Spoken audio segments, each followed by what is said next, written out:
Hello, everybody. I had the pleasure of doing a live stream with Apostate Alex on his channel, and we talked about life as a Sea Org member, and we talked about my journey as a Sea Org member from when I first got involved in 1978 until I left in 1990 when I was working for cult leader David Miscavige.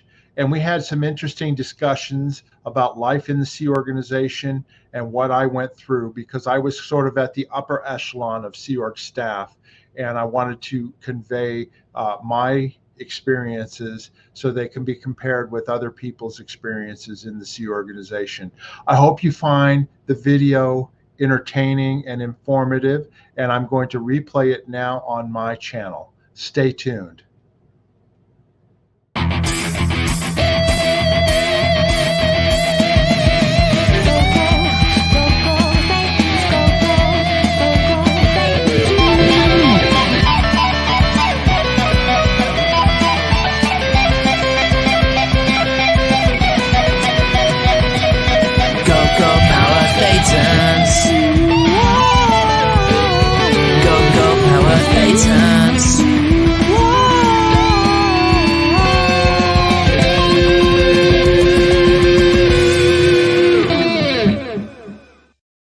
Good evening, everybody, and welcome to today's special guest, Mark Fisher. How are you doing, buddy? Hey, I'm doing good. I always love that intro music. You know, it was such great fun to make as well, because I don't know if people realize this, but singing is me and my mum, and on guitar is Marcus Sawyer, who's in Theta, and Jeff Levin. We all collaborated to put this thing together just for a little bit of fun, and then I made the video, and it's quite possibly the most fun I've had making a video for YouTube. It's just that always brings a smile to my face when I see it.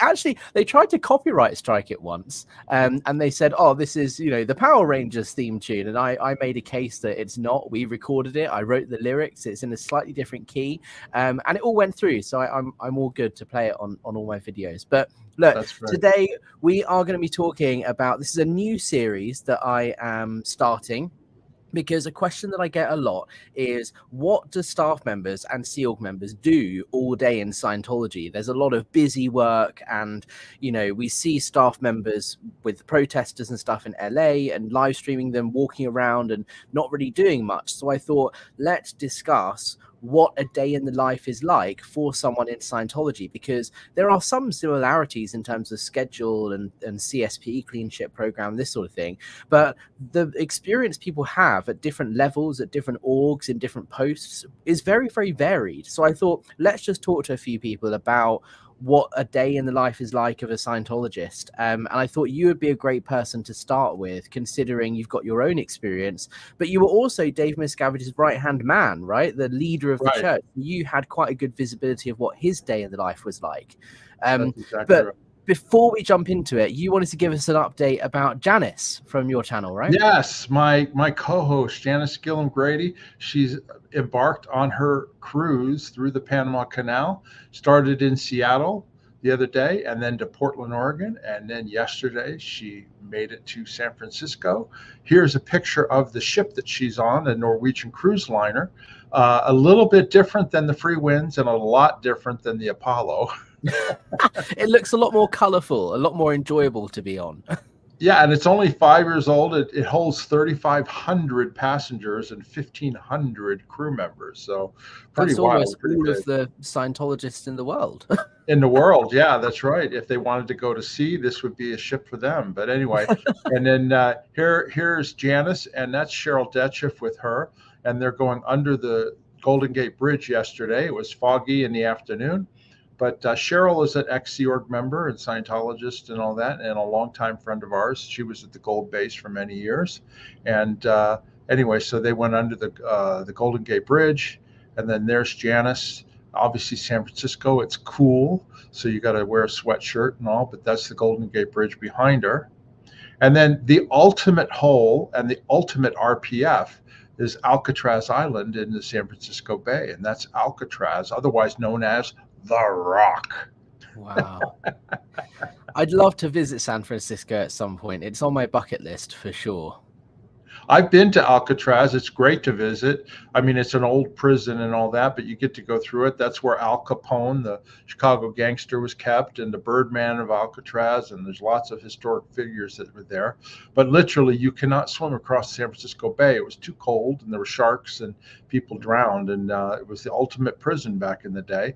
But anyway, I thought people would get a kick out of that. Janis sent me these photos from her cruise. And I love Janis. Before we jump to, I don't want to end up, completely sidetracking from the idea of the video, but Janis is so lovely. I had the pleasure of staying with her and meeting you, of course, when I was in Vegas. Yeah. And I love that she's doing all this traveling and she's posting all these pictures, because what she's doing is she's showing that it is possible to leave Scientology, to speak out about your experience and be considered an SP, but also like have a really fulfilling, enjoyable life and go and see things and do things that you want to do with your life. And it's just, actions speak louder than words. And I just love that she's just living her best life, and that sends a message to people in Scientology that you can be happy without being in the Sea Org.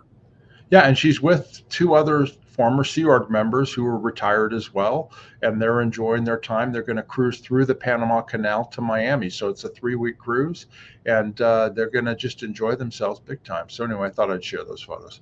Nice. Well, thank you for sharing. And let's say hi to some people in the chat. Lisa Terry is here. Hi, Alex and everyone. First live for a while from Swansea.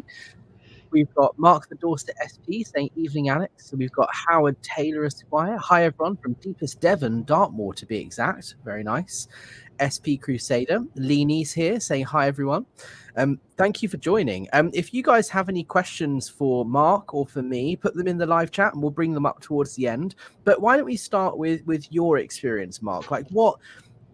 obviously you held different roles in Scientology. It's not like you signed your SEAL contract and were immediately posted in the role that you were in with David Miscavige. So what was life like when you first joined the Sea Org, and what was a daily routine like for you?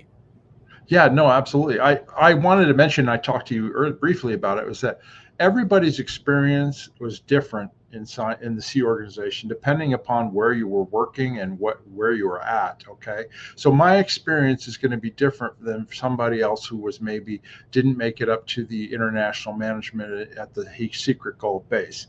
Okay, and my experience is going to be different than somebody who, even at the secret gold base, who may have been working at a lower position than mine. Okay, so I can tell you my experience, and then also what I observed as well.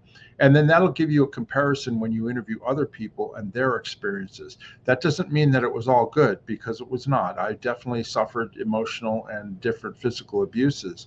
But my experience is going to be different than you're going to hear from a lot of people, because I actually had one of privilege, to be honest with you, in the Sea Org.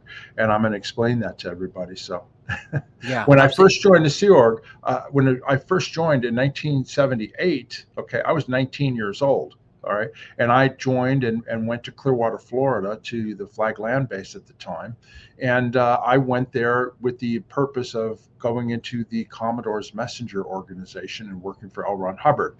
Now, as soon as I got there, I didn't even make it there. They traded me into another position into the what was called the LRH Com network. I was an LRH communicator, and I was put in charge of the estates organization, which was the Fort Harrison and the hotels and the estates building and that type of thing. And so my job was to make sure that Hubbard's orders into the Fort Harrison and the estates at the Flag Land Base were complied with. And in 1978, 79, and up until 1980, Hubbard was on the line. So we would get telexes from him each week after the stats were reported, the statistics, and there would be different things that had to be done. It was my job to make sure that the estates organization got them done. So that was my position. Yeah. So can you give us an example of like in that role, what a typical day looked like where obviously the berthing, you didn't live at the Fort Harrison Hotel. The berthing is a separate building. So what time did you wake up? Did you have breakfast there, or did you go to the Fort Harrison for that? Or how did your morning look on a typical day? Well, to be honest with you, it was different then, because in 1978, the berthing was in the Fort Harrison. I lived on the 3rd floor in a dormitory with 6 other people, room 369. It now is the bridge going across to the Superpower building. They went right through my room, because I know where my room was. and went right across over there, and that's the bridge now. But yeah, no, we shared. It was a hotel room, literally a hotel room. Wow. We had a 4-high bunk bed, and there were 4 people living on that, and a 2-high bunk bed. And I lucked out and got the second bunk on the 2-high bunk bed, and 1 bathroom, 1 shower, and that was it. There's no television or anything like that. But that was for a single male at 19 years old. That was considered, a good place to be living. And then we did at that time in 1978, this is before they bought up all these other properties, our dining room was down in the auditorium of the Fort Harrison, where now they do all their events. They have the big main kitchen, and that was where the staff all ate their meals. And then down below, which was the Lemon Tree restaurant, that was the officer place for meals, dining room. Eventually that changed, because when Ned for Ortiz was released in 1979-80, all of that had to be moved out because they needed more restaurant space for the public. I mean, it was boomtown at the Flag Land Base. They were making $1 million, $2 million a week in income, and the estates organization, which was the hotel and all that, was making $300,000-$400,000 a week in income. So it was very, very profitable, and we had to move everybody out. They bought other properties anyway. But a typical day for me was, I woke up in the morning, like whatever, it's like 8 o'clock in the morning. We'd have breakfast until like 8:30, 8:45, and then you would have what they call muster, where they, you all line up, and then they count, make sure everybody's there and accounted for. And then in the mornings, we would do study. We got 2.5 hours of study or enhancement time daily. All right. And you were required to go. A lot of people skipped out on it, and we weren't supposed to, because they would go work on their position. But we would do that in the morning. We would do we would study L. Ron Hubbard courses. You would start out first with doing like your the training for your job. I'm putting these into terms that people will know. Yeah. Hatting is what you call it in Scientology, but you basically wanted to get fully hatted, which meant you had studied all the L. Ron Hubbard policies regarding your position and what you were supposed to do. So you did that first, and then after that, you could do other Scientology training. You could do the organization executive course, or you could do auditor training, whatever it is, you could do other training. So I took full advantage of that when I was in the Sea Org. And like I said, I'm different than a lot of people, okay? Because when I joined the Sea Org at 19, I already had been in Scientology as a teenager in Washington, D.C., and I had already been audited up to grade 4 on the grade chart. I already was up there. I already paid for that myself, and I already was that, right?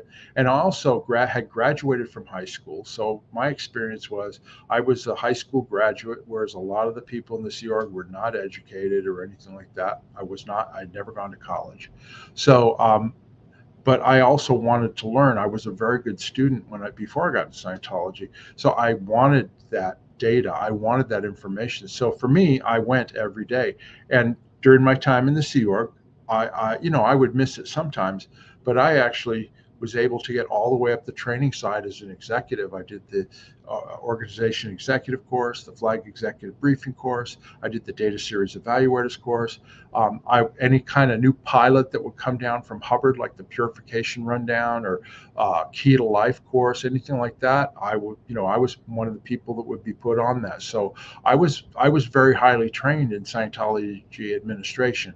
I didn't get highly trained as far as counseling and that type of thing. But as far as administrating and that, I was very highly trained as that regard. And that contributed to me doing well in my position and eventually moving up. I was constantly promoted to the point where I was at the international headquarters in California by the time I was 25 years old. So anyway, that was my mornings. Then in the afternoon, you'd start work, you'd have lunch, and then you would start work. And as an LRH communicator at that time, like I said, Hubbard would order he'd have all sorts of orders into the estates organization, like get more maids into the, because the rooms need to be cleaned, or you need to renovate this, or, whatever it was. And then I would deal with the commanding officer of the Fort Harrison, who was a guy named Mick Davies, and also Lori Englehart, who was in there as well. And my job was to make sure they were doing those things. right? And what happened when you had conflicting orders? Because from my experience, when I was at a very different level to you. I was at London Org, which is very low down on the totem pole, and I was in Div 6, which is the public facing division trying to recruit new people in. So I would have like targets and orders, you have to sell this number of books, or get this number of courses sold, or whatever, this number of promo. But there was also like a longer term battle plan, we called it, a BP, that I had to create. I was like, okay, this is how we're going to long term increase our stats. And there were things like, I would go and speak to bookshops in the area and try and get them to, stock Dianetics and train them up. And then there was, drilling and getting FSMs to the point where they could sell. So there was longer term stuff. But the very immediate was like, cool, get books sold. But there would always be something that came in the way of like, oh, we've got to do a gold shoot because we want to record a video of you selling books, and that would throw everything out of the window, or there's a bookathon or whatever. So what was your life like when LRH told you to do something, and then you were in the middle of doing it, and then you got another order that seemingly conflicted it or took more priority? Well, what would happen is, back in those days in the estates organization, their job was to sell accommodations, make money, food, hotel rooms, and make that type of thing. So the commanding officer of that organization, his job was to make money. That was what Hubbard, paid attention to, but also to make sure that the rooms were clean and that they were set up and they had enough personnel and they were nice, but it was trash. It was a trashy place, right? So, whereas the commanding officer would be focused on like how many books are sold or how many this or how many that. My job was to take those orders that weren't necessarily priority, but were something that needed to be done, and coerce or convince people, hey, you need to do this. And of course, I had authority to tell them to do it. But I also, the idea was not to cross order. Ideally, you didn't want to tell them, oh, no, don't make money on that. My thing's more important, because I would get in trouble for that, for cross ordering, because McDavies or somebody could report it to my senior, and I be, hey, don't interrupt that money line, So it was my job was more of the, the project you mentioned of long-term things.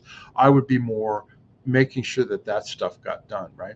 And so what does that mean? That means I'd be in communication with you as a staff member. Hey, what are you going to do to get this done? What are your ideas on it? Just trying to get them to figure out how they were going to get it done, working out a reasonable timetable. Of course, I was trying to be reasonable, right? But then if they were really breathing down my neck to get it done, I'd be like, you need to get this done tomorrow. You know what I mean? I was going to say, yeah, being reasonable, that's defined as being worker oriented, Mark. And we all know that's a no-no in the Sea Org. Yeah. Well, see, and again, it was different times, because Hubbard wasn't there. He was in hiding or wherever. It turns out he was in La Quinta, California, but he wasn't there at the Flag Land base. Miscavige wasn't there. He had not taken power. I mean, so it was different than it was later. Right. So, later when I worked for Miscavige, it was a constant cross orders, constant him going around people's backs, right down to changing everything. So that became much more a problem later on, And Hubbard had a policy about it, is that you create a dangerous situation when like let's say I go into your area and start issuing orders to people that work for you that you need to do things that I say. All of a sudden, your position is in danger, right? In other words, you've been bypassed to get things done, and so you're not significant, right? Well, that's not a good thing according to Hubbard policy to do that. In other words, I should be getting in trouble for bypassing, right? You, but that's not the way Miscavige operated. Miscavige operated where he was constantly bypassing people. So therefore, people he would put in positions couldn't hold their position in space. They literally could not do their jobs, because the people who are under them would no longer listen to them, because they had all this shit coming from David Miscavige. Do you see what I'm saying? Yeah. And so what did, obviously we'll get to the Miscavige era in a little bit, but just going back to Flag, obviously you did your study in the morning, then you had lunch, and then you said you that's when you started doing your your job and like doing whatever needed to be done. But there's still a large number of hours in the day left, right? So from what time did you finish lunch? Like 12 or 1 or something, and then Yeah, you yeah, and then get started on your job. You know, you'd have a muster of all the LRH communicators together because they had one for the flag service org and I was for states. And anyway, and then you would get going on your day, and then you would do that till dinner time, have dinner, and then you would do it in the evening until the end of the day, which was usually 10:30, 11 o'clock at night. And then you would go to bed and get up in the morning and start all over again. And that was 6 days a week. Okay, I just generally give you the schedule. That was 6 days a week. And then on Sundays, instead of study in the morning, you had what was called CSP time, which is clean ship program. And that Sunday morning was when you could get your laundry, you could go do your laundry and clean your room. That's what you're supposed to do. So that was the general schedule, 7 days a week, right? And then if every other day, every other week, in Scientology, a week runs from Thursday at 2 o'clock to Thursday at 2 o'clock the next week. Okay. In other words, all statistics would end at 2 p.m. on Thursday afternoon. So whatever the income was or whatever your statistic was at Thursday at 2 o'clock, that was it. At 2:01, that went into the new week. Okay. So if you were judged, every job had a statistic, something that you were judged on as to whether or not you were doing your job. And if your statistics were rising week over week, you would get 1 day off a week. Every other week. It wasn't every week, it was every other week. And that generally would be on a Saturday. So you would get a day off. And that was if your statistics were up. Now, a lot of times that would get canceled. And, a lot of times that was thrown out. So, but that was how the schedule was supposed to work. That's not necessarily how it did work. Anyway, but now you ask what I did all day. In my position, looking back on it, I twiddled my thumbs a lot. I wanted to do things that were much more important than, hey, did you get this done? And then going from office to office, hey, did you get this done? I would have much rather had a position where, hey, go out there and sell a bunch of books. And then how many books did you sell? Because then you're constantly doing something that you feel like you have some value to. My job was like glorified busy work, in my opinion.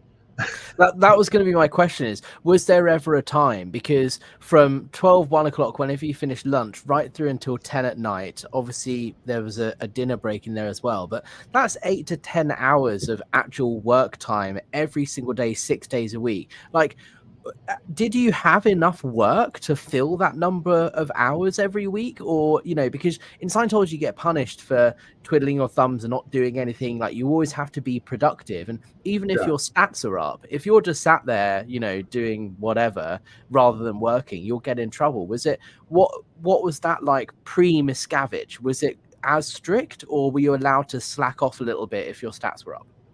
No, I could slack off. I did a good job as the LRH communicator for estates, because the income kept growing up and Hubbard was happy and all that. But I didn't have enough to do. I mean, to be honest with you, because I worked from 1 o'clock in the afternoon till 6, then from 7 until 11. That's 4 and like 9, 10 hours a day, right? But I didn't have enough to do. I mean, I'll be perfectly honest with you. I hated the job that I did when I was doing that, because I wasn't busy enough for that many hours, so I, shoot the shit, talk around with somebody, this and that. I'll be honest with you. There were times where I'd go to Clearwater Library, which was right around the corner, and I'd go in there and I'd sit down and read magazines. I didn't have enough to do, and I was that very out of ethics, very out of ethics. Well, this is the thing. Like, the more people I speak to from that era of Scientology, the greater the difference becomes, in my head, between what Scientology was like when Hubbard was around and what Scientology is like now with Miscavige at the helm. David Miscavige has been in charge of Scientology. He's been the leader for longer than Hubbard ever was, right? Because Hubbard died in 1986. So the Scientology beast, the machine, has changed so much, and there's no way you would ever get away with anything like that nowadays. But back then, it seemed like it's a little bit more relaxed. Well, it was, but I just remembered something. There would oftentimes be what was called a mission. L. Ron Hubbard would order missionaries from wherever the Commodore's messenger org was to come in, or there was a Commoner's Messenger organization in Clearwater to go in, and like there would be like a heavy ethics period where these people are not producing enough, or there was a rampant rage of 79 of what they call out 2D, which was basically people having sexual relations when they weren't married, right?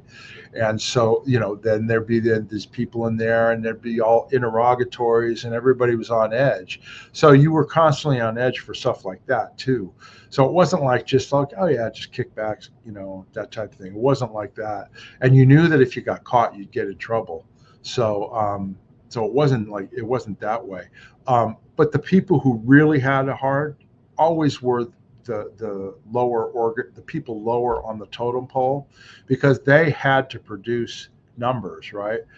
People like managers and stuff like that, like me and all that, we had to produce some too, but I considered my job as an LRH communicator as really busy work. I mean, I had some value, but I hated doing that kind of work because I really would much rather be more productive. You know what I mean? And how did that change when you ended up in David Miscavige's inner sphere, when you were over at the international base and you were his right hand man? What happened before that was in 1981, I was transferred to management of all Scientology organizations worldwide, in the West Coast building in Clearwater. I was transferred there because I had done the data series evaluators course, and I was good at doing what they call evaluations. And that's a key management tool that Scientology uses. They analyze statistics weekly, and then they do programs based on that statistic analysis. And I had a skill for that was just me doing it on course, as a student. So the people in management wanted to get me over into that. So I transferred over into that, and I started doing evaluations on the Eastern United States. And these evaluations had to go up to Hubbard to be approved. Okay. In other words, it couldn't be approved locally. He had to review them and approve them.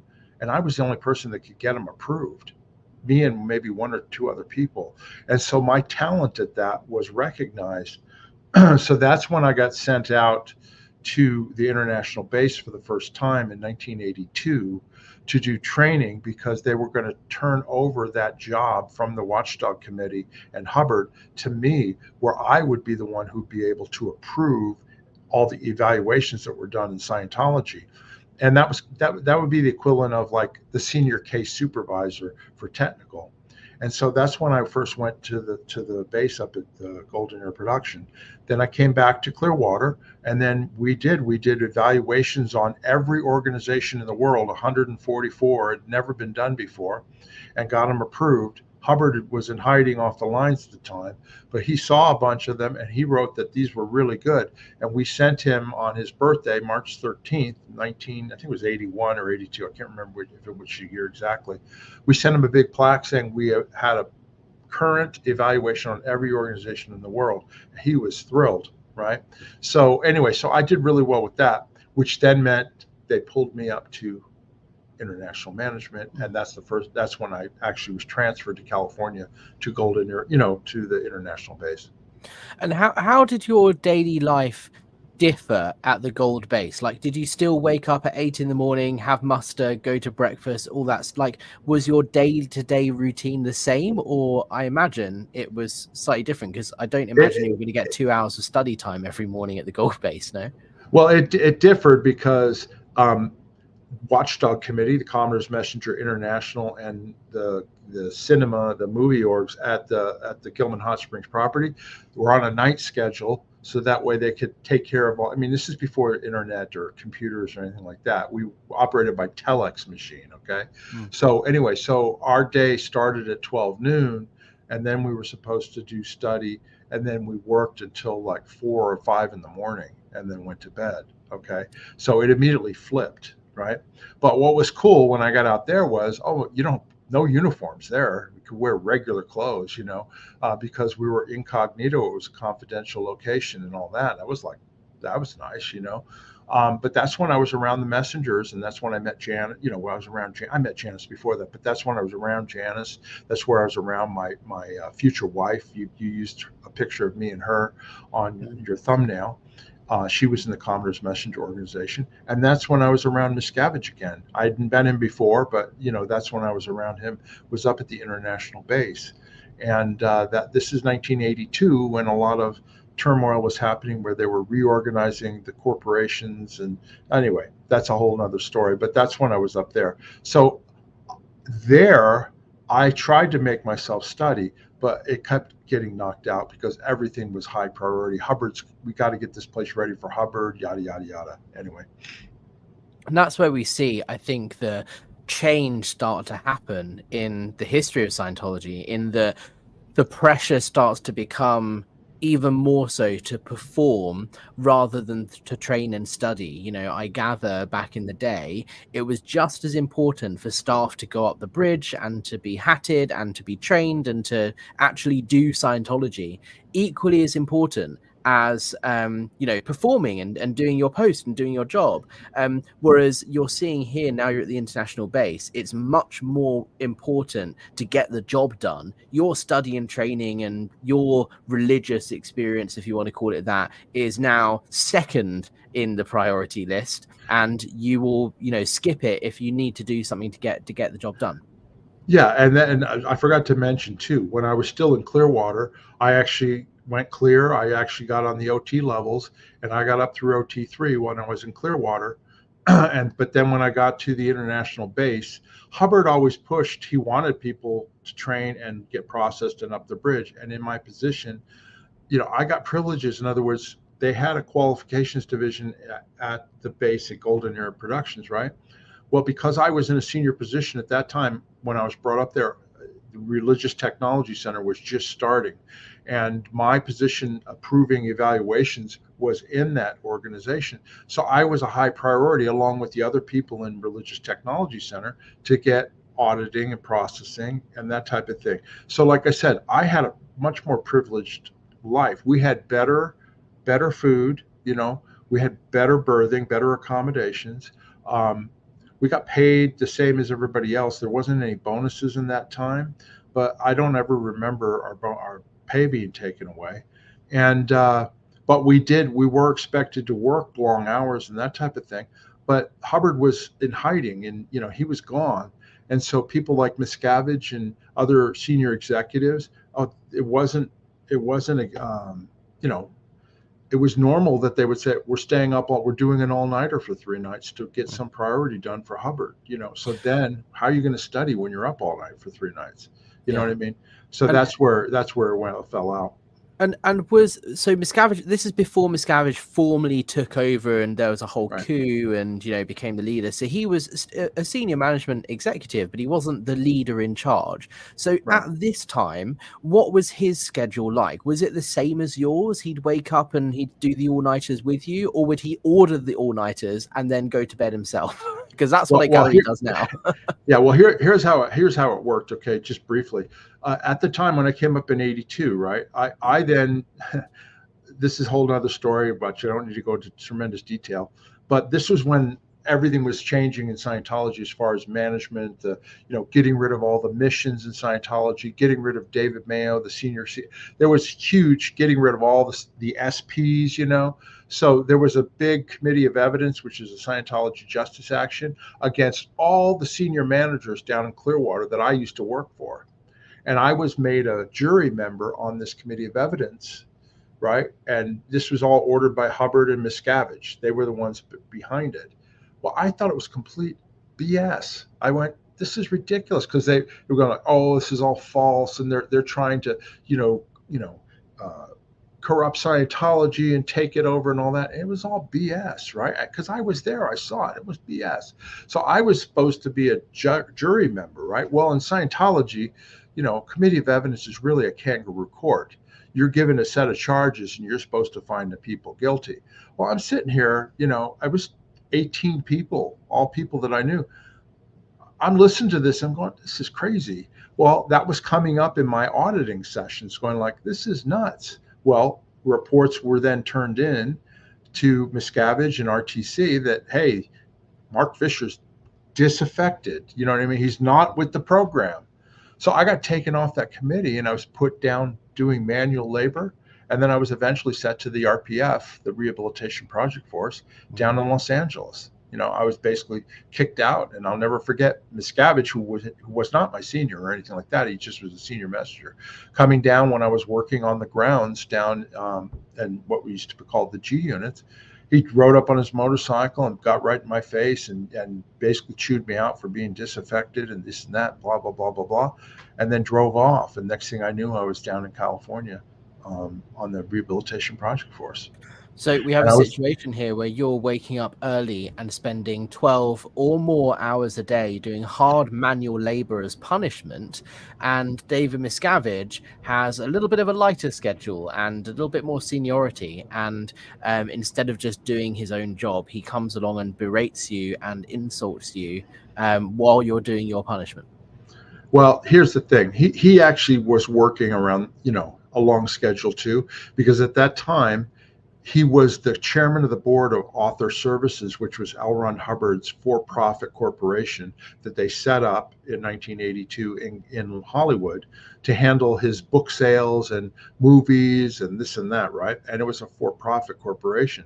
So Hubbard wanted him running that. But he also maintained a title called Special Project Ops, where he was the operator over all of the reorganization of Scientology corporations and this and that, right? So he had a dual role. So he spent most of his time in Los Angeles, but once a week he came up to the Gold Base, and that's when he would raise havoc at the Gold Base. Then he would be down in Hollywood, right, and doing his thing. Now, when he was in Hollywood, yeah, his schedule was much more lax than everybody else. I mean, Author Services, they were a for-profit company, so they were 9 to 5, and then the evenings they were supposed to study, but they go exercise time, and they got paid minimum wage. Like, they got paid a lot of money. They had bonuses, so he was living high on the hog along there with everybody else. But that's what his schedule was like. It wasn't until later, when after Hubbard died and he took over as the head of Religious Technology Center, that he full-time moved up to the Gold Base, and that's when it really got bad. So let's fast forward to that point in time. Let's get to the point where you're his right-hand man. I don't know what your official job title was, but personal assistant, something along those lines, right? Yeah. So you were very exposed to what you want me to describe my day then? I can describe. Yeah. What was your day like, and what was his day like? What time did you both wake up and go to bed? And well, after I graduated the RPF, believe it or not, I graduated the RPF in 4 months, including doing the running program in Griffith Park for 51 days. Okay. I graduated in April 1983. And then I was put back on doing the evaluations and stuff. And then it was in October of 83 that Hubbard wrote to Miscavige that he should get what was called a facility differential. It was basically an office that was paid for by Scientology to facilitate Miscavige's activities, because he was doing a dual role, working at Author Services in LA, but also doing stuff for Scientology. So he would set up, Hubbard came up with the idea of a corporate liaison office, and that there would be a corporate liaison in charge, which turned out to be me, and people paid by the Scientology church that would do work for Author Services in the church. So that way there was no, nothing funny business going on. It was all bullshit. They still bypassed it and it didn't matter. But anyway, that's when I was chosen for that position in October 1983 by Miscavige. I was recommended by Vicky Asnaran, who was in charge of RTC at the time. And then Miscavige, he agreed to put me on that position. That's when I started working for him. And that's when he would go back and forth. So my job at that time was basically his eyes and ears at Golden Era Productions in Gilman Hot Springs. So when he was in California, which was most of the time, there were still projects that had to be done up at the International Base at Gold, because we were getting ready for L. Ron Hubbard to return. He was in hiding, but the idea was they were trying to get what was called an all clear of all of the lawsuits and the IRS stuff, so Hubbard could come back to the Gold Base to shoot his movies and do his research and actually live there. So my job was overseeing getting all of the spaces ready for him, his house, Bonneview. He had 5 or 6 offices on the property, and then also setting up what were called production lines, because Hubbard's lectures had to be remixed, and then they were going to be produced on cassette and put out. And then also we had a movie shoot crew that had to be trained, and they were going to shoot. He had a whole bunch of treatments and scripts that he wanted to shoot. So my job was overseeing the setups of all of that, believe it or not, setting up all those spaces, setting up the different production lines. And I had to report daily to Miscavige on what was happening on that. I had 2 other people up there that worked for me, a guy named Jason Bennick and a woman named Jackie True. And Jackie took care of Miscavige and Shelley Miscavige's personal affairs, like their laundry, their cleaning their rooms, and their administration. But Jason Bennick and I, we were the ones who were going into gold to make sure that they got this stuff set up. And that was a high. We would work. Again, at this point, we'd gone on to a day schedule, and it was similar to the schedule I had in Clearwater, but I had to report to Miscavige on a daily basis. We had before the internet, we had computers were just starting, and so we had what was called the Mercury system, where you could send basically an email, and I had to send him up a daily report every day on everything that was happening, and then he would respond back to me. So, and if he didn't like it, I would hear about it. So anyway, so that's how it worked out.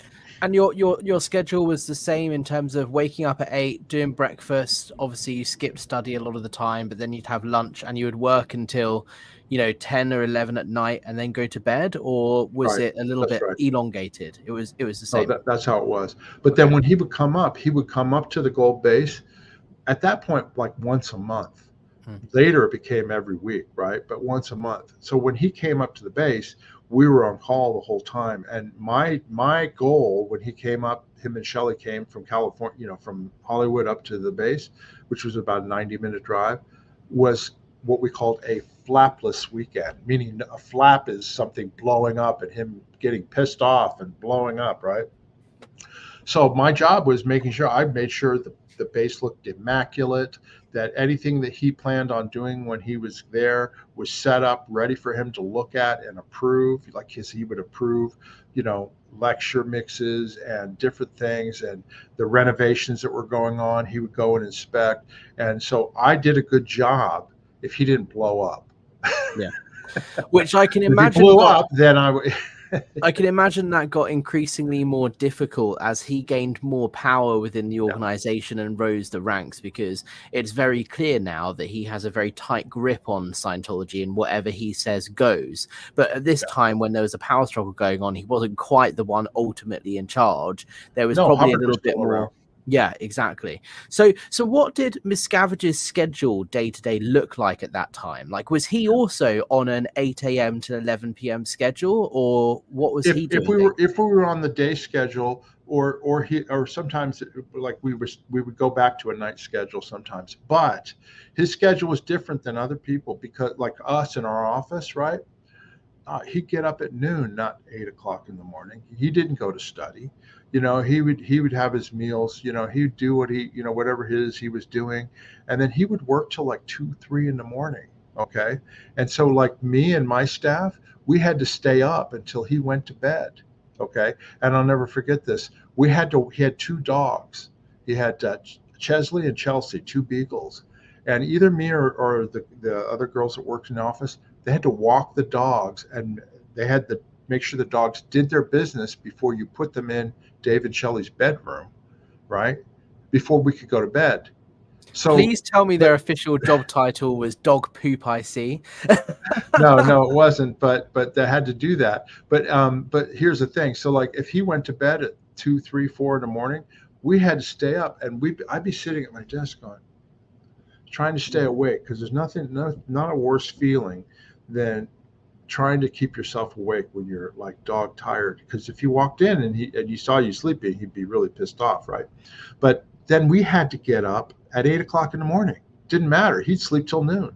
You know what I mean? So, it was totally different, right? But how would he know if you didn't wake up at 8 in the morning? Is it because of the self-reporting knowledge report kind of system That's that's right. in place? Or Yeah. did he have someone posted whose No. job it was to make sure that you No, woke they up? would know because you were supposed to be in the course room and the supervisor would take roll call, things like that. And then the other thing too, his schedule, you know, he quote unquote worked hard because he was checking all these things, right? But that it was not unusual for him to take off in the middle of the day to go shopping or go see a movie on a weeknight, where everybody else is working. He'd just go into town, go see a movie, and meanwhile everybody else is working their butts off, right? And then he always would take somebody he'd take people with him. He would take us sometimes with him. He'd take other people. Why? Because he didn't want to go like, oh, it was just me. He'd take people along with him. He always had an entourage with him, always. Even when he drove around the property, it was me or there'd be other people with him. I never saw him and Shelly Miscavige. I never saw them go on a date or out to dinner on Liberty by themselves. They always took people with them. Sounds like maybe he's got a little bit of an insecurity there about not wanting to be on his own, always having to have people around him. Who knows? Well, yeah, it did, and also, he's a short man now. Now, this is all way before. This is way before the violence started. Okay, this is before the violence. He had an incident in 1982 where he spit in the face of somebody, a guy named John Axel. Okay, and that was a big deal. And then also at Author Services, he also, physically, came after some people there that we had heard about, but it hadn't happened in the Sea organization. Because remember, Hubbard was still alive. Pat Broker and Annie Broker were with Hubbard, and they basically were the filter line. So he wanted to make sure all the information that went to Hubbard did not make him look bad, and he was the filter point on it. So he had to keep his P's and Q's in. It wasn't until after Hubbard died and he took over that he started to become more and more belligerent. And that's of course when I left.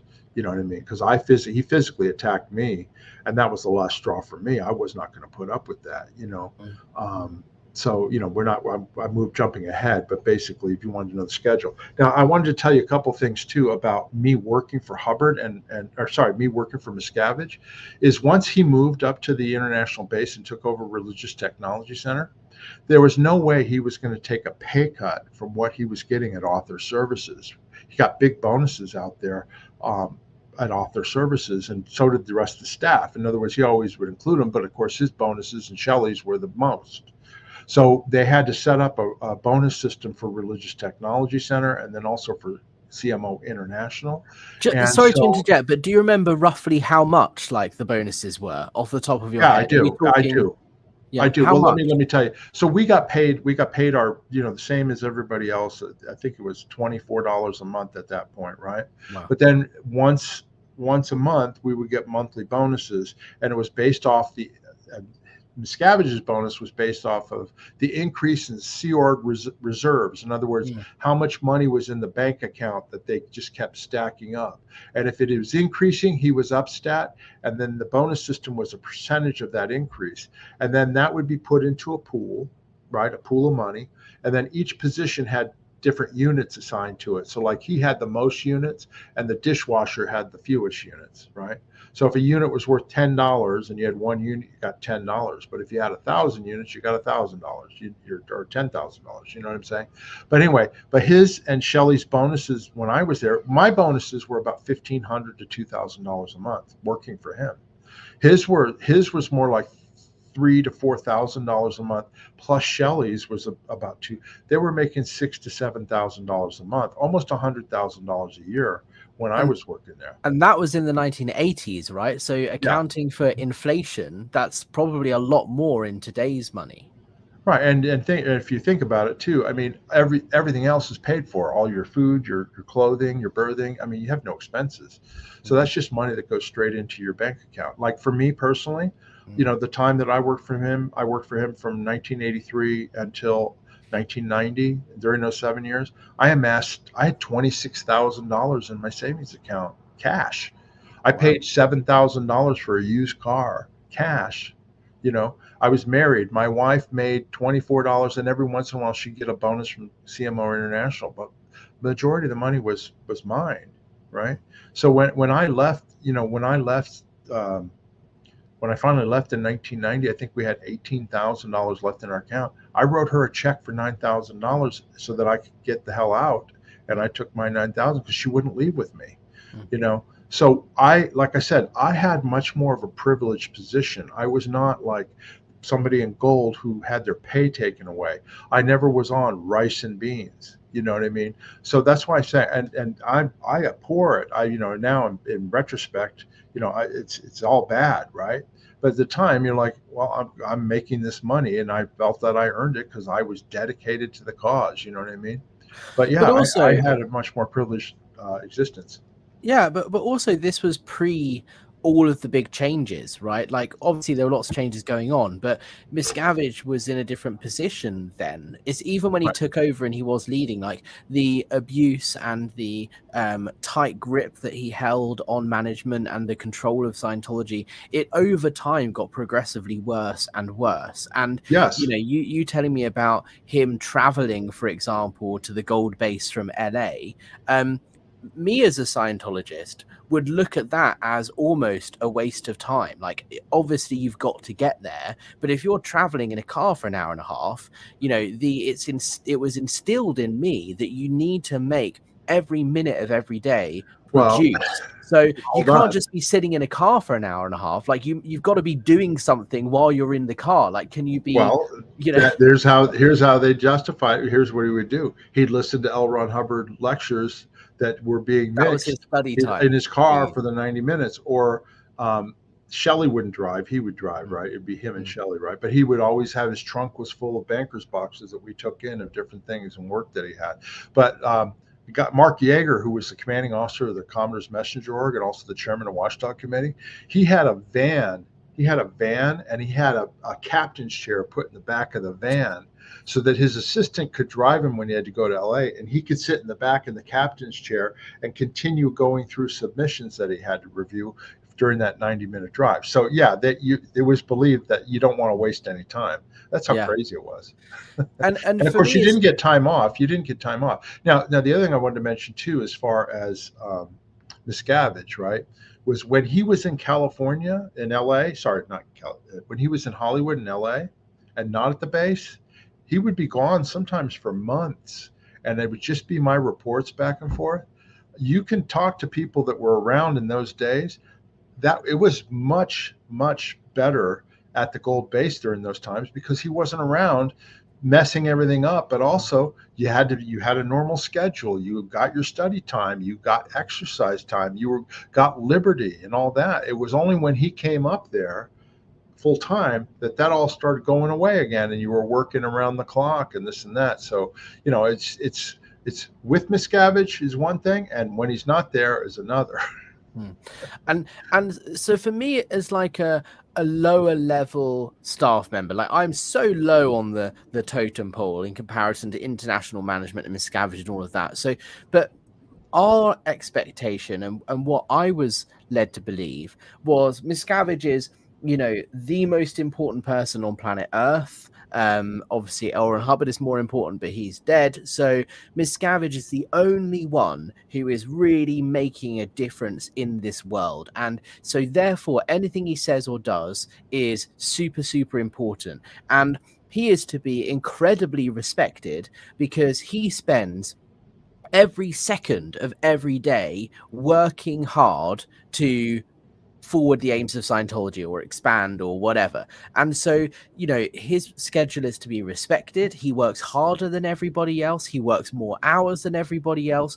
And so this picture gets painted in your mind of this guy who wakes up at the crack of dawn and every second of his schedule is managed by his personal assistants. And as soon as he finishes one meeting, I don't know, on Zoom or whatever, as soon as that's done, his assistant is there handing him another laptop so he can immediately start the next Zoom meeting or whatever, right? That's the level of detail with which his schedule is kind of organized in my head as a low-level Scientologist. And when it comes to dinner time, he has someone go and fetch him dinner, deliver it to him at his desk so that he can eat it whilst he's replying to emails, and then he waits until he physically can't stay awake any longer before he's literally falling asleep at his desk, and then he's carted over to his bed, which is next to his desk, because you don't want to waste time traveling to a different bedroom. Like that, this is the image in my head of what Miscavige's day-to-day was like, because that's the picture that's built. But it wasn't like that, was it, Mark?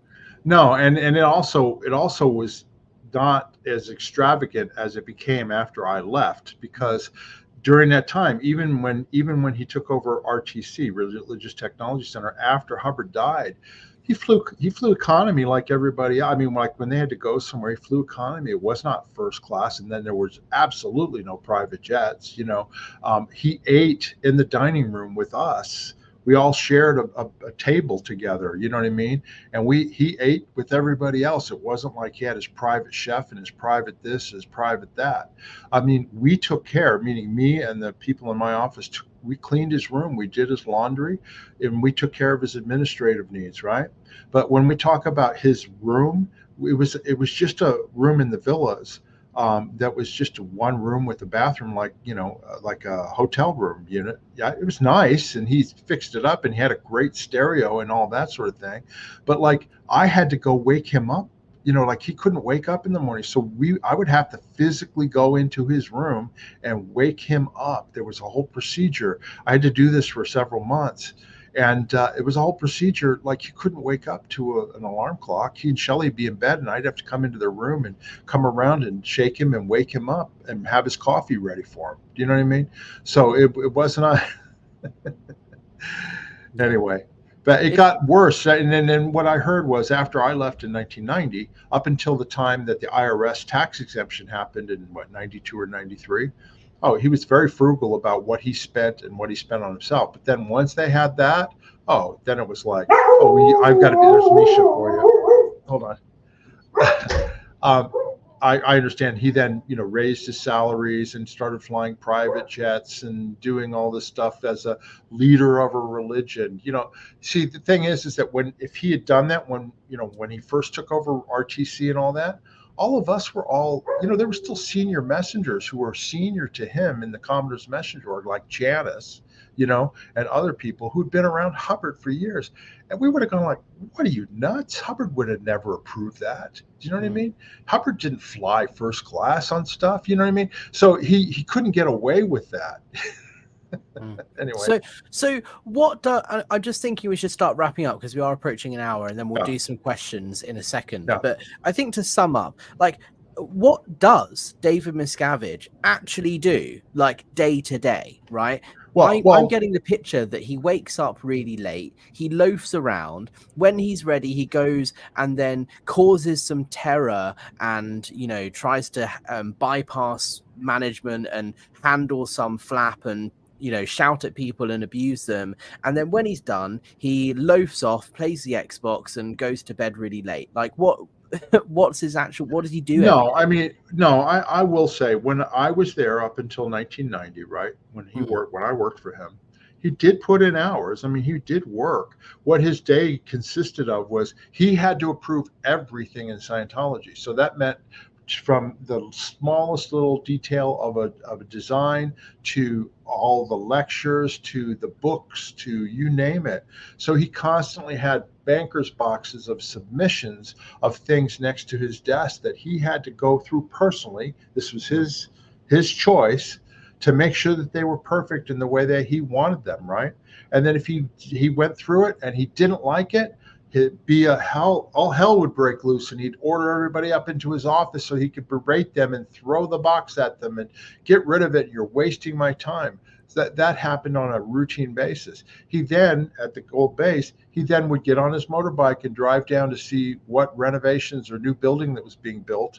And then he would go through and inspect it and give his change orders and opinions, and then drive back up or go down to the movie studio to see what they were working on, and go down to, the lecture hall and do that. As a matter of fact, that was what I did. Like if you want to know what I did when I worked for Miscavige, I stayed out of the office as much as possible because I did not want to be sitting in the office. I don't blame you.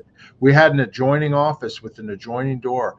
If I was in there on the computer, I felt like I wasn't doing anything. So as soon as, we got done with muster, boom, I was out around the property, making sure things were getting done that needed to be done on the priorities or whatever. And just because I didn't want to be physically in the office with him because he could explode at any time.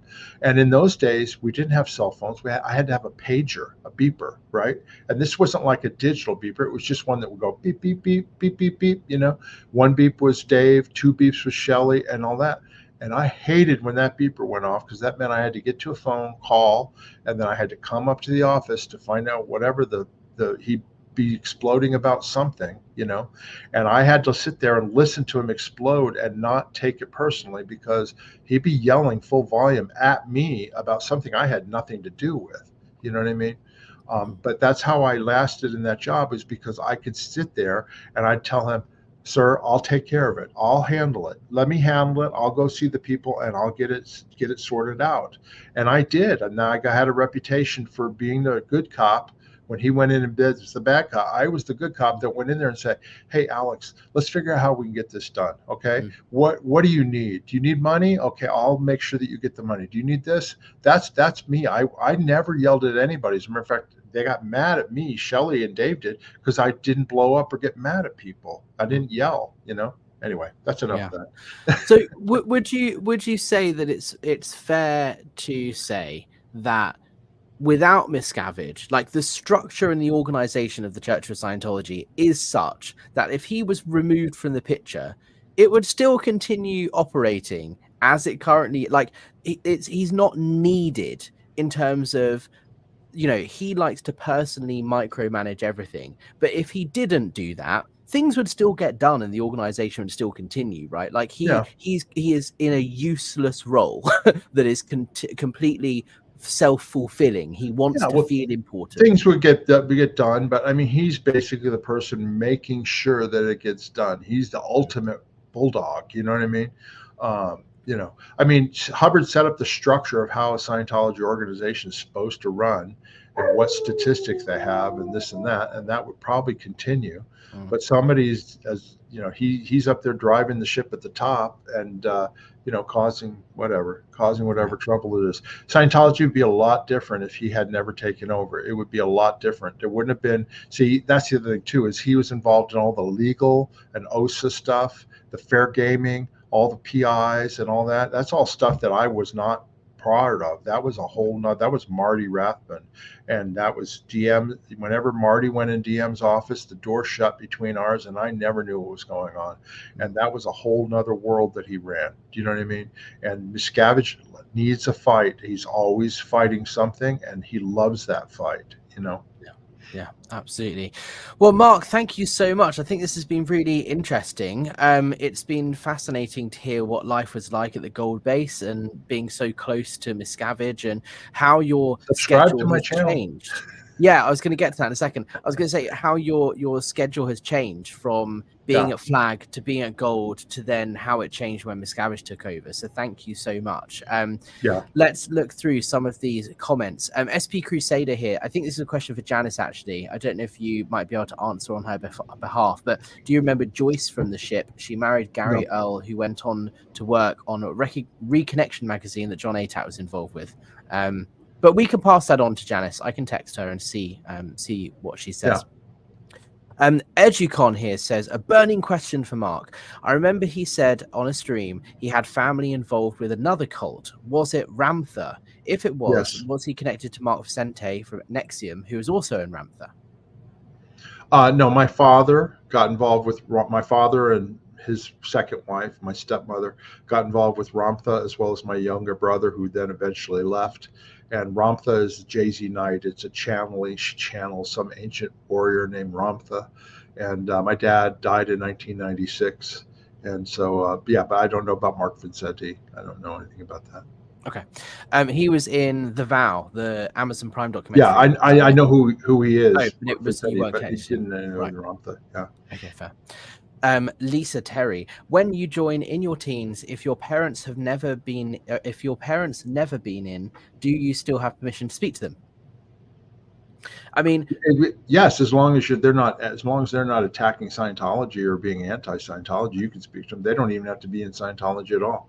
Yeah, I mean, from my experience, when they were trying to recruit me into the Sea Org, my parents weren't Scientologists, but there was a whole handling program, because what they didn't want to happen is for me to join the Sea Org, me to move to Flag and be there all day, every day, and have limited contact with my parents, and for them to then create a problem for Scientology's PR because they have limited contact with me. So my parents didn't need to be Scientologists, but they needed to be okay with the fact that I was going to join the Sea Org. And so, no, they don't have to be Scientologists, but they have to be heavily vetted, I suppose. And you would have to have permission. Like you'd be able to send messages or emails or whatever to keep them happy, but it would all be monitored.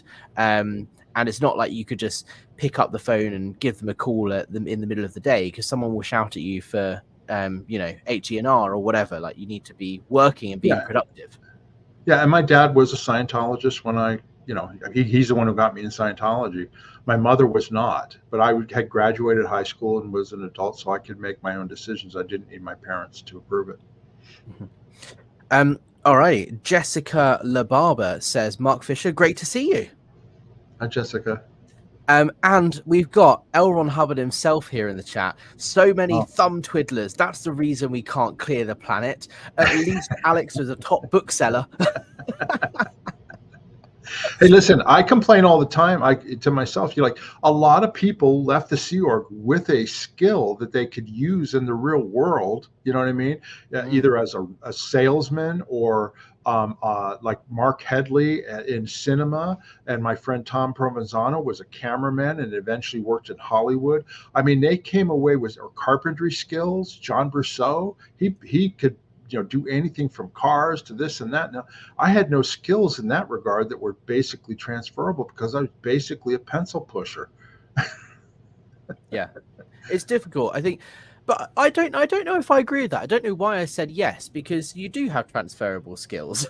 And I do. I'm exaggerating, but I mean, some of these guys came out of the special effects with Mark Headley and all that stuff, making $50 an hour right out of the bat because they knew how to do animation on computers. You know what I mean? But I think that's like, it's more your mindset when you come out, because there are people who are personal assistants or executive assistants who are earning hundreds of thousands of dollars, right? There are skills to managing schedules, getting things done right. Oh yeah, no, I'm not. Listen, I did okay. I'm not saying I did okay. You know what I mean? But what I'm saying is, when you leave, you don't realize that you've got those skills, and you don't know how to transfer them into the real world, because everything that like your life has been consumed by Scientology. So it's really hard to come out and have a resume and be like, great, I'm an excellent project manager and I should be earning $100,000 a year. Like, it takes time to reintegrate with society. I'll just give you an example, just briefly. We had Saturday renovations every Saturday at the Gold Base, right? Where literally all the Sea Org members went, and if they were building a building, they did the framing of the building, or if they were doing the drywall, they did the drywall. And we had teams that did all this stuff. I wasn't allowed by Shelley and Dave to be on the drywall team or to be on this and learn the skill. I had to be a supervisor of it. Do you know what I mean? In other words, I had to go around, make sure people were working and doing their job. I would have much preferred to learn how to be a drywall, doing sheetrock and drywall, because that would have been a skill I would have later on. Well, management is a skill, Mark, and you've got. I know, and I did okay, but I'm just saying. Yeah. All right. Whitney Witness here is saying, hi, Mark and Alex. Super interesting. Thank you so much. And for a first time in a long time, we've got Ash here from TSFU, the podcast. Don't forget to like, comment, and subscribe. Thank you so much, Ash. Good to see you. Scientology Peeling the Onion. Hit that subscribe button. This, by the way, this video, we're live right now, but I'm going to be downloading it and putting it up on our channel as well, so people can watch it there. Yes, that's what I'm bringing up here. So this is, you've got two channels. This is your Las Vegas Travel and More channel, which is at mfisherlv. And this is where you talk about your travels and your life outside of the Scientology YouTube world. And then this is your main channel with Janis, which is Scientology Peeling the Onion, where you talk to ex-Scientologists and about the history of Scientology and what life was like back in the day. So if you're watching this on my channel, please go and subscribe to both of them and show Mark some love. Thanks, alrighty, Professor Karkan, great username. Hi, friends. Hans Christian Schwartz, you bring that time near really well, Mark. Eric Honecker, great stream, really interesting. Only ruined by YouTube's intrusive adverts every bloody 5 minutes. Well, I set the ads to come every 12 minutes. So they shouldn't be every 5 minutes. But look, we do this work for free, and it doesn't cost anything to watch an ad. And the adverts is what pays us a little bit of money to cover the expenses of running a channel. So you get free content, and we get a little bit of ad revenue. So please, try not to complain about the ads. Nobody's getting rich. Alex and I are not getting rich from doing our channels. Trust me. I earned I think $150 last month from ad revenue. It's not much, but that goes towards things like expenses. Then you have expenses like the StreamYard and like your cameras and all that. I mean, there's expenses involved with this. And Photoshop to make the thumbnails.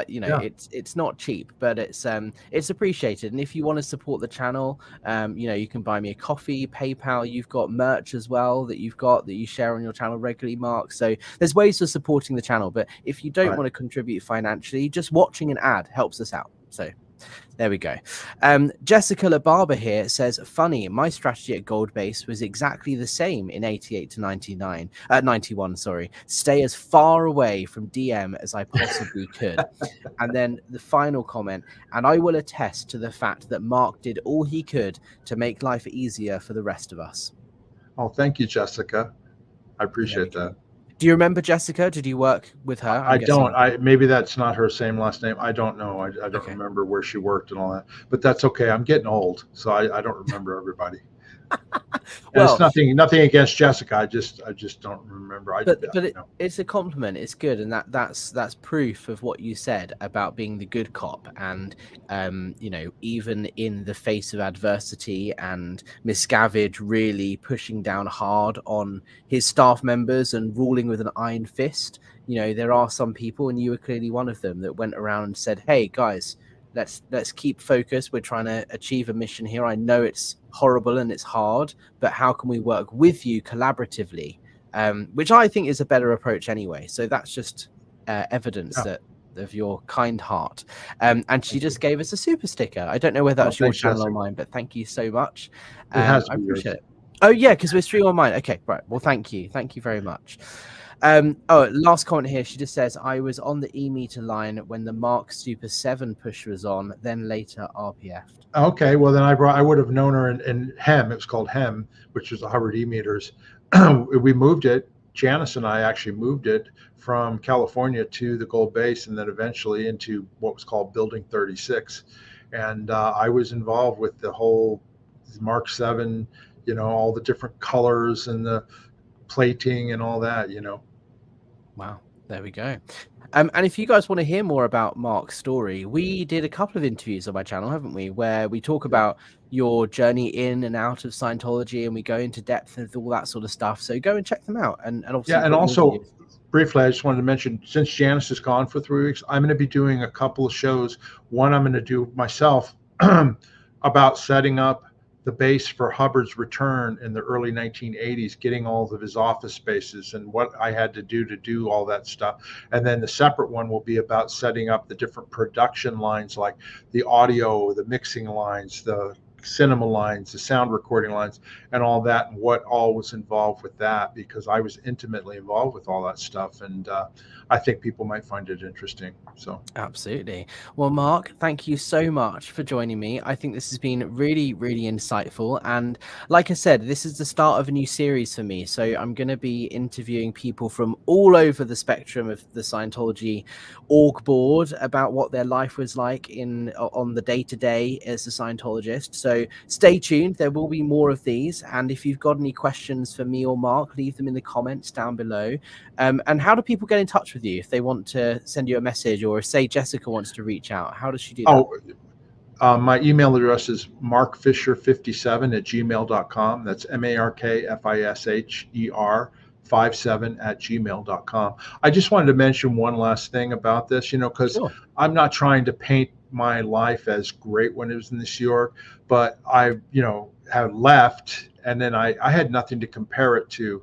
I came straight out of high school, but then when I got out, I realized all the things that I was involved in. Now, I wasn't involved in the abuse and the things that have happened to other people, and they're heartbreaking stories that we have learned about on our channel as well as on Alex's channel and stuff like that.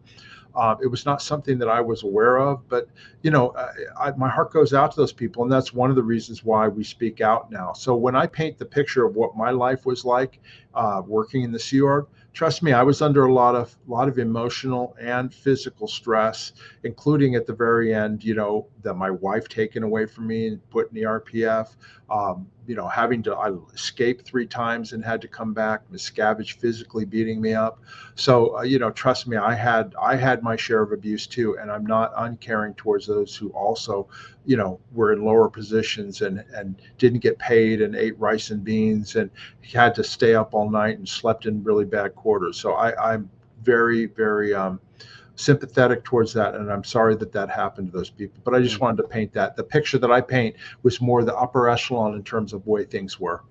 Yeah, and I think that's one of the reasons I was inspired to do this series, because abuse takes place in many different forms, right? And the abuse that people suffer in Scientology it's different and it's varied according to what your own experience was like. It was traumatizing for everybody, but there's no real way of comparing it because it takes form, a different shape for every single different person. And so I thought by telling people's day-to-day stories, that's one way of perhaps illustrating what that was like for different people. And so yes, there were times when things were okay and you were managing expectations and stuff, but like you said, you were on the RPF and you had all these horrible things with your wife and so on. Like that, everyone's experience is different and the abuse takes different forms. So that's why I want to do this, is to try and show the length and the breadth to which the harm this organization does exist. Well, Alex, you are one of a kind in terms of your work that you're doing and all that, and I really appreciate it. And I think everybody supports you, and we appreciate your channel for sure. Thank you. And likewise, I couldn't do it without the support of people like you and Janis and everyone else out there. It's a team effort. We've all got our own bit to contribute. So yeah. Thank you so much, Mark. Thank you, everybody who joined, and we will see you on the next one.